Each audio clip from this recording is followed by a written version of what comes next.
Buka Alkitab kita di dalam Matius 18.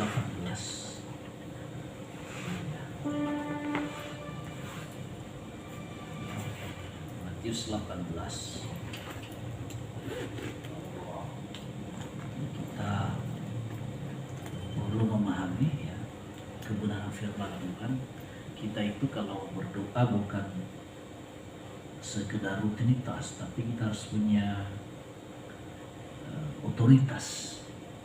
Dan otoritas itu yang menolong kita di waktu-waktu di mana kita mengalami kesendirian dalam hidup kita.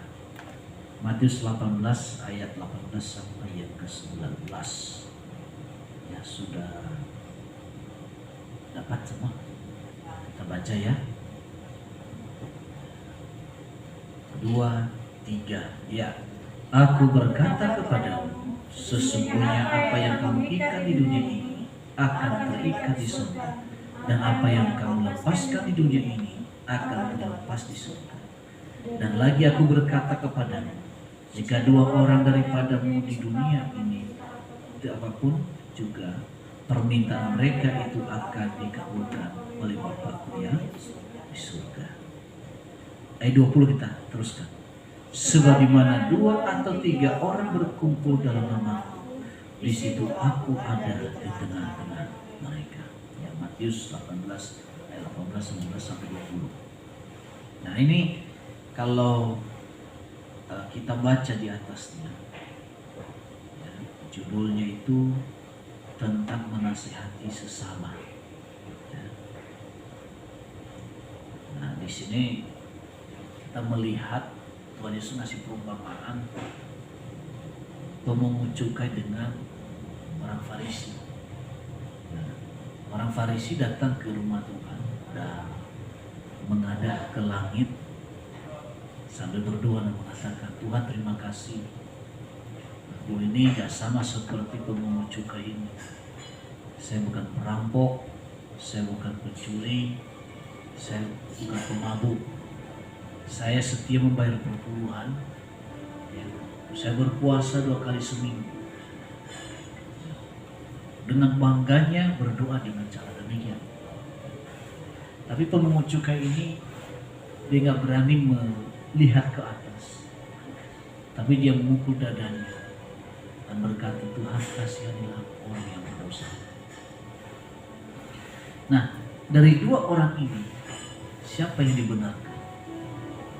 Adalah orang yang merasa dirinya berdosa. Ya kan gitu.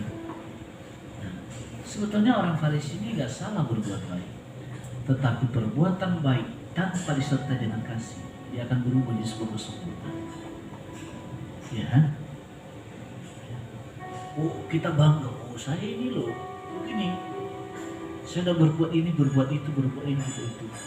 Artinya saya punya hati yang baik. Nah, Tuhan mengatakan gak perlu kita ceritakan itu. Bahkan Tuhan mengatakan kalau tangan kananmu memberi, tidak boleh tangan kirimu mengetahuinya. Nah, orang Farisi berbeda. Nanti kalau Anda ke Israel, orang-orang Farisi itu kalau baca Alkitab Perjanjian Lama, mereka berdiri itu di lampu merah sambil jalan-jalan. Iya, betul. Iya. Baca supaya kelihatan mereka alim. Jadi ada kebanggaan tersendiri. Jadi ketika Yesus datang itu membawa pengajaran yang berbeda, bukan aktivitas lahiriah, tapi apa yang lahir dari hati. Nah, kalau dari hatinya baik, maka tindakannya juga selalu baik. Tapi kalau tindakannya buruk, maka hasilnya juga, kalau hatinya buruk, maka tindakannya selalu keburukan. Nah, makanya perhatikan orang-orang yang misalnya mempunyai pedas sama orang, nah hatinya itu lagi pahit. Pernah gak ketemu orang gitu? Bahasanya lembut, tapi menusuk hati kita kan. Nah, itu sebetulnya hatinya sedang rusak. Apa istilah? Luka hatinya sebetulnya dalam kepahitan. Nah, ini perlu dipulihkan. Ya. Kan pernah juga saya layani orang, seorang wanita itu dia benci banget dengan laki-laki karena dia sedang kepahitan dengan seorang laki-laki. Ya, makanya jangan heran kalau ada lagu tidak semua laki-laki. Ya kan?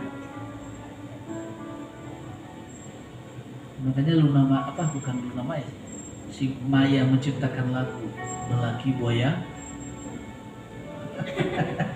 Iya, lelaki buaya darat. Maya Estianti. Iya, lelaki buaya darat. Bener-bener jadi buaya darat suaminya. Oh, buaya darat. Makanya hati-hati ya. Bukan jambulan. Ya makanya hati-hati. Anda boleh tahu lagu dunia, tapi jangan seperti dunia. Masa suaminya bilang lelaki buaya darat, bener-bener dia buaya darat. Makanya ucapan kita ini doa. Hati-hati kalau ngomong. Ucapan kita adalah doa. Nah, kita kembali pada firman. Ini latar belakang ayat ini. Nah, kemudian Tuhan katakan begini. Orang yang berjalan bersama Tuhan. Ayat 18. Aku berkata kepadamu, sesungguhnya apa yang kamu ikat di dunia ini ya, akan terikat di surga, dan apakah yang dilepaskan di dunia ini terlepas di surga. Inilah keistimewaan orang Kristen. Punya kuasa untuk melepaskan kutuk. Punya kuasa untuk mematahkan segala bentuk kegagalan. Yang dunia tidak punya itu. Karena apa? Tuhan berikan otoritas kepada kita. Maka dari itu gunakan otoritas kita. Apa misalnya Butari Pumulkan, perintahkan itu. Dalam nama Yesus pasti lebih baik. Dan itu. Tak kau boleh menjadi ya terus. Kalau nyanyi lagu Dialog mengatakan sampai mukjizat itu jadi nyata. Tuhan melakukan menciptakan langit dan bumi butuh proses kan. Kejadian 1 jadilah terang. Nah, gitu. Lalu kemudian biarlah terpisah air dan tanah. Kan begitu, ada prosesnya. Gak mungkin sekaligus.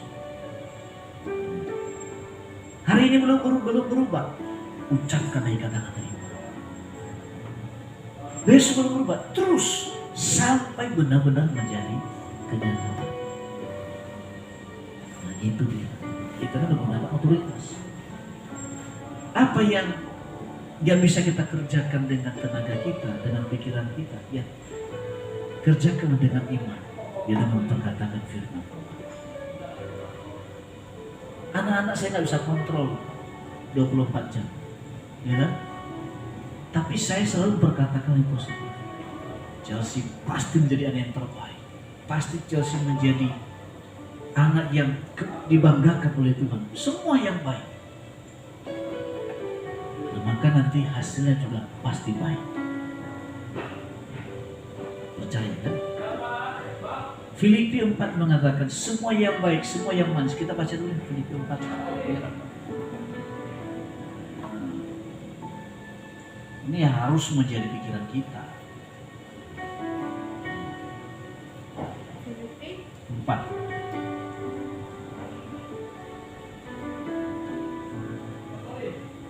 Tadi ya.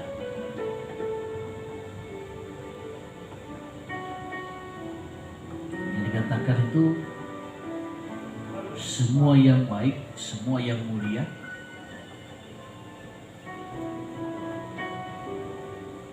ayat 8. Kita baca sama-sama ya. 2, 3, ya. Jadi akhirnya saudara-saudara, semua yang benar, semua yang mulia, semua yang adil, semua yang suci, semua yang manis, semua yang sedang didengar, semua yang disebut kebajikan dan patut dipuji, pikirkanlah semua. Nah, masukkan pikir kita hal positif.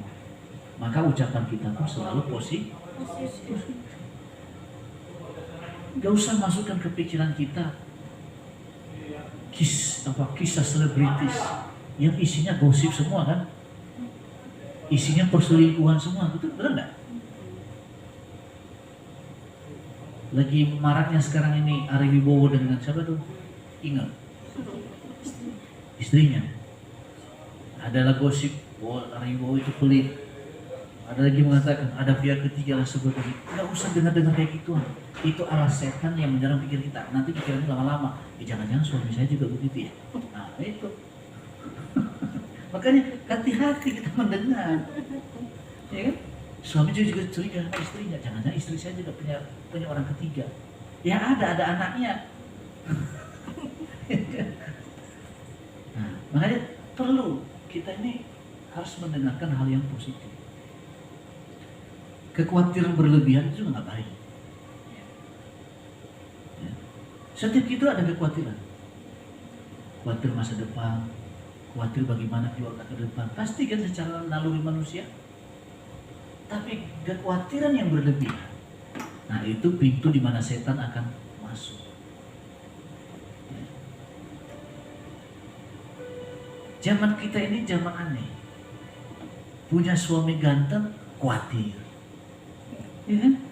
Punya suami jelek, ya ampun, mindernya bukan main. Ya kan? Salah. Punya istri cantik, khawatir digodain orang. Punya istri yang hidupnya kebelah, gak berani tampilin.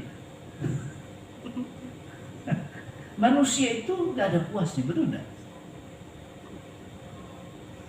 Bahkan orang yang cantik sekalipun merasa dirinya gak cantik. Kalau Anda lihat artis terkenal dunia yang dulu,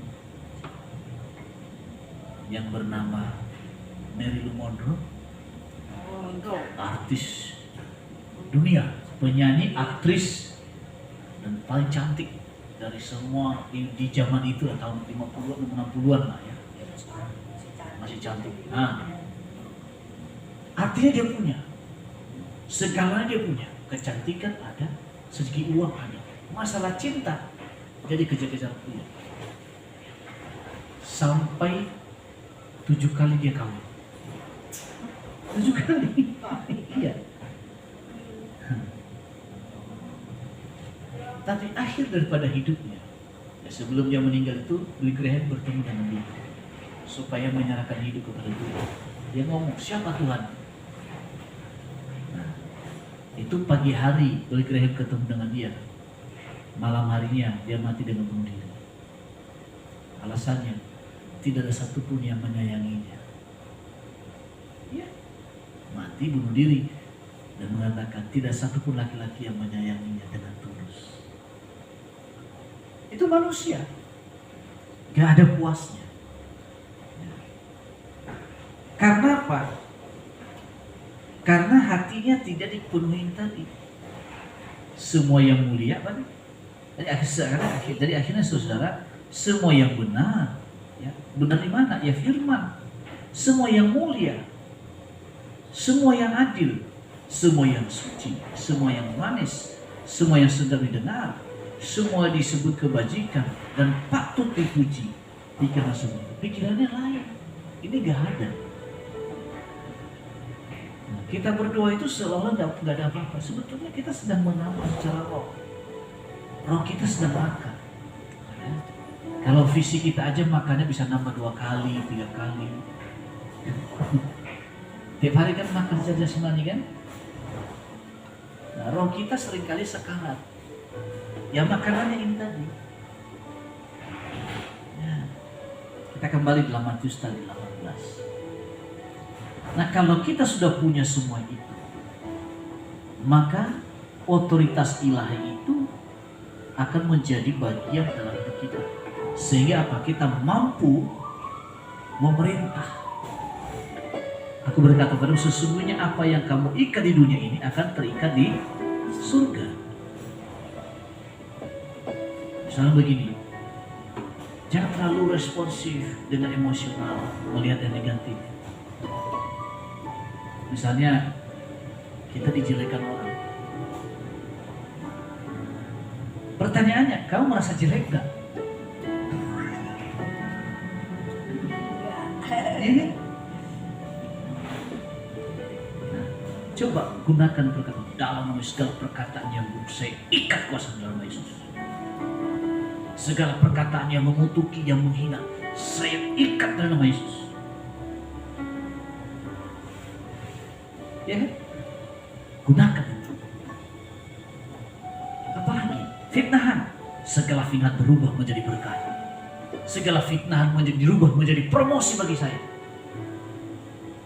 Alkitab berkata, jangan kamu kalah dengan kejahatan, tapi kalahkanlah kejahatan dengan kebaikan.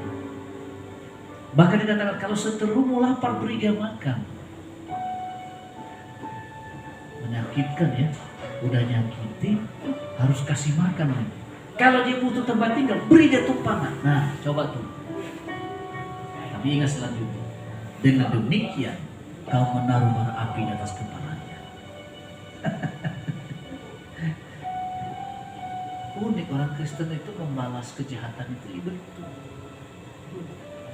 Unik. Ayo jawab jujur dulu. Butari habis maki-maki sama orang. Tiba-tiba datang, Butari minta dong garam, kasih nggak? Contohnya misalnya gitu kan, udah habis maki-maki. Nah, melakukan hal yang terlebih itu harus melukai perasaan kita kan. Udah terpaksa kasih. Nggak apa-apa, pertama-tama kita terpaksa. Lama-lama terbiasa. Nah, orang yang merdeka hatinya, wajahnya sudah berbeda. Ya. Kemarin saya ajak Bu Lesti, karena itu saya wisuda. Teman-teman saya bilang, istrinya masih muda ya Pak? Iya. Betul, serius. Masih muda banget ya Pak? Iya. Dulu cepat nikah? Iya. Dia nggak tahu. Udah kepala 4 di atas kan? Itu faktor daripada hati. Kalau kami berdua udah kenyang dengan fitnah orang, kenyang hinaan orang, kita nggak pernah terpancing, kita doakan.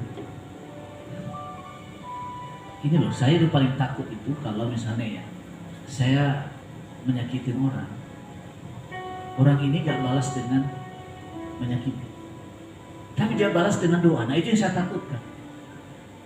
Kenapa? Tuhan yang balas.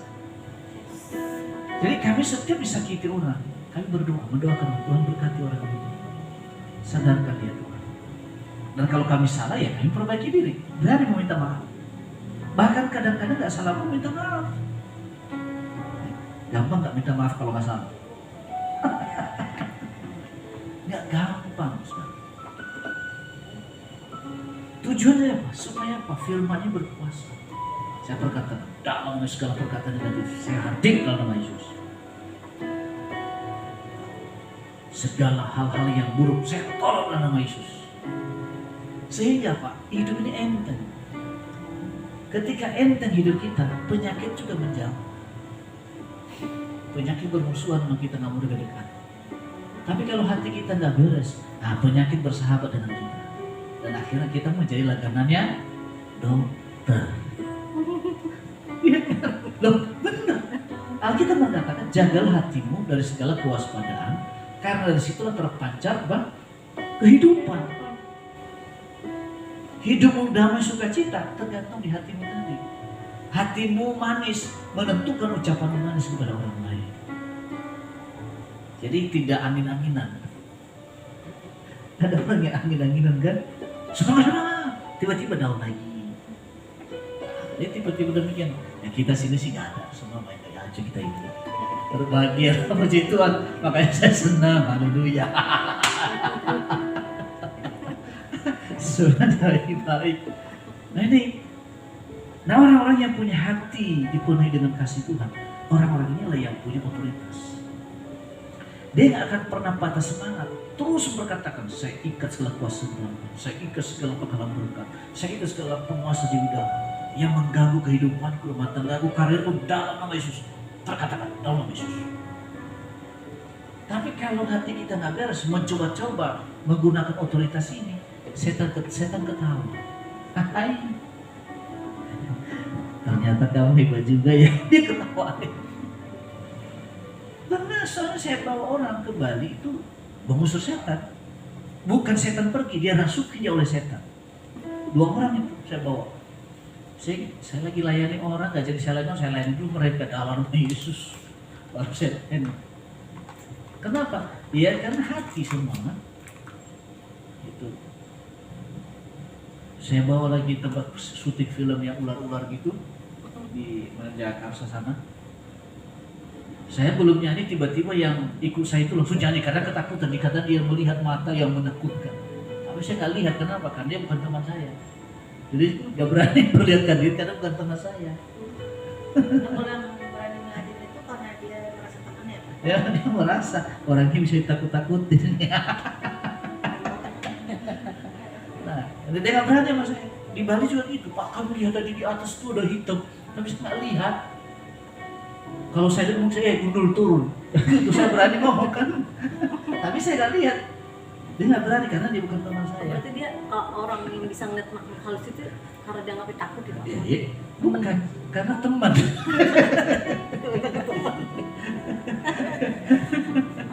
Ya, dan seperti itu. Jadi, nah terus bagaimana cara menggunakan ayat ini? Menggunakan otoritas ini. Nah, Lukas 18. Ya, kita masuk ke Lukas supaya kita gunakan. Jadi kita ikut doa di sini gak sia-sia. Lukas 18 ayat 1 dan mulai ayat 1 ya, kita agak panjang ini. Judulnya ini apa? Perumpamaan tentang hakim yang tak benar. Ya, yang tidak benar sebetulnya, cuma karena dulu yang menerjemahkannya orang Batak, makanya tak benar. Ya, karena dulu itu yang paling apa itu kan mention itu kan dominan Batak dulu, makanya yang terjemahkan ini orang Batak. Kalau bahasa Indonesia kan hakim yang tidak benar. Nah kita baca ya secara bergantian aja karena panjang sampai ayat yang ke-8. Saya bacakan. Yesus mengatakan suatu perumpamaan kepada mereka untuk menegaskan bahwa mereka harus selalu berdoa dengan tidak jemu-jemu. Katanya, dalam sebuah kota ada seorang hakim yang tidak takut akan Allah dan tidak menghormati seorang pun. Dan di kota itu ada seorang janda yang selalu datang kepada hakim itu dan berkata, belalah aku terhadap lawanku. Beberapa waktu lamanya hakim itu menolak, tetapi kemudian ia berkata dalam hatinya, walaupun aku tidak takut akan Allah dan tidak menghormati seorang pun. Namun karena janda ini menyusahkan aku, baiklah aku membenarkan dia supaya jangan terus saja ia datang dan akhirnya menyerang aku. Kata Tuhan, camkanlah apa yang dikatakan hakim itu, lalim itu. Tidakkah Allah akan membenarkan orang-orang pilihannya yang siang malam berseru kepadanya? Dan adakah ia mengulur waktu sebelum mereka? Sama-sama, aku berkata kepadamu, ia akan segera membenarkan mereka. Akan tetapi jika anak manusia itu datang, adakah ia mendapatkan iman di bumi? Nah janda ini, dia nggak punya pengacara. Dan yang menentukan nasibnya itu adalah hakim yang lalim yang tidak takut siapapun dan menghormati orang. Tapi karena janda ini kotor terus datang, Pak Hakim tolong dong menangkan aku. Terus setiap hari. Namanya hati manusia bukan terbuat dari batu, tetap dari daging. Luluh hatinya. Ya udahlah saya menangkan, walaupun sambil kesel daripada lihat wajahnya begitu terus. Iya kan? Kalau cantik sih mending, ini udah tua, ya kan? Udah saya menangin, gak usah kesini lagi ya, awas kalau kesini. Nah Tuhan umpamakan kita seperti janda ini yang gak berdaya. Supaya apa? Berdoa senantiasa siang dan malam sampai kita melihat tangan Tuhan bekerja. Saya juga melakukan itu. Saya terus mendoakan satu persatu jemaat yang ada, baik yang aktif hadir di sini maupun yang nggak aktif, saya doakan terus. Sampai kapan? Sampai semuanya dipulihkan tepat pada waktunya. Itulah prinsip dan sikap kita yang disebut sebagai seorang berdoa. Tentu selain saya mendoakan, saya juga sampaikan firman Tuhan. Saya kirim video ibadah hari Minggu di tempat ini. Udah 5 sudah terima kan ya?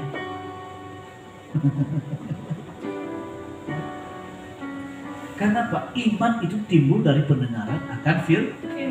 Makanya perlu dengar. Kenajisan juga timbul pada waktu kita mendengarkan perkataan orang yang penuh dengan kenajisan.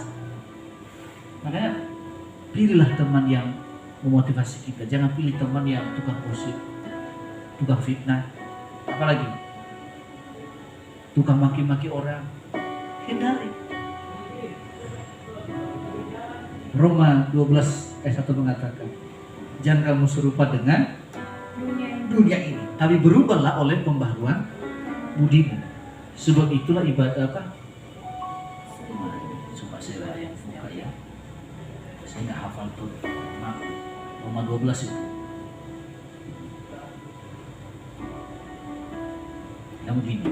Karena itu saudara, demi kemurahan Allah, aku menasihatkan kamu supaya kamu persembahkan tubuh sebagai persembahan yang hidup, yang kudus, dan yang berkenan kepada Allah. Itulah ibadahmu yang sejati. Janganlah kamu menjadi serupa dengan dunia ini, tetapi berubahlah oleh pembaharuan budimu, sehingga kamu membedakan mana kehendak Allah, apa yang baik, yang berkenan kepada Allah, dan yang sempurna, yaitu firman Tuhan. Jadi ini pesan untuk kita hari ini, ya, anak-anak Tuhan, jemaat Tuhan yang berdoa, supaya kita berdoa itu gak sia-sia, ada hasilnya ke depan. Ya. Kalau kita menjadi karyawan yang punya prestasi. Kenapa punya prestasi? Karena dia mampu membangun hubungan baik yang senang maupun tidak senang. Abraham Lincoln, Presiden Amerika, waktu dia mencalonkan diri menjadi Presiden Amerika, jadi dia mampu menjadikan musuh menjadi kawan. Nah, waktu debat kandidat, dia dihina oleh lawannya dari Partai Republik. Dia bilang gini, Anda ini kan, Bapak Anda kan tukang sepatu. Bagaimana dia seorang presiden yang anak tukang sepatu? Dia ngomong, terima kasih telah mengingatkan saya. Jadi kalau ada di sini yang sepatunya rusak, serahkan kepada saya supaya saya perbaiki. Sehingga apa? Lawannya yang menyudutkan dia tadi tertawa dan juga tepuk tangan. Itu apa? Memiliki kemampuan mengubah permusuhan menjadi persahabatan. Dia meninggal dibunuh juga kan? Dan dialah orang yang membebaskan warga negara Amerika kulit hitam dari perbudakan. Dan itu alasan dia dibunuh.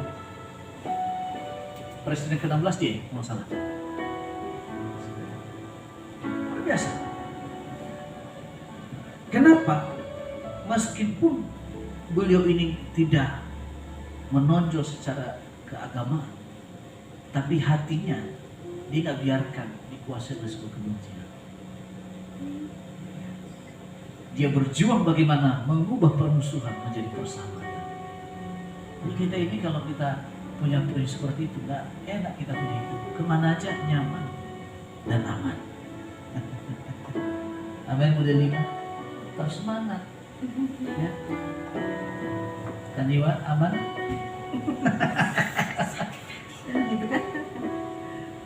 Kalau kita menjadi pengurus di mana aja, di kantor, jadi panitia A dan B, nyaman. Kenapa? Selalu melihat yang positif ketika ada yang negatif. Ya kalau ada yang seperti itu, luar biasa kita semua di tempat ini. Tapi harus bergumul ya. Harus melewati pergumulan supaya memiliki hati seorang hamba. Amin.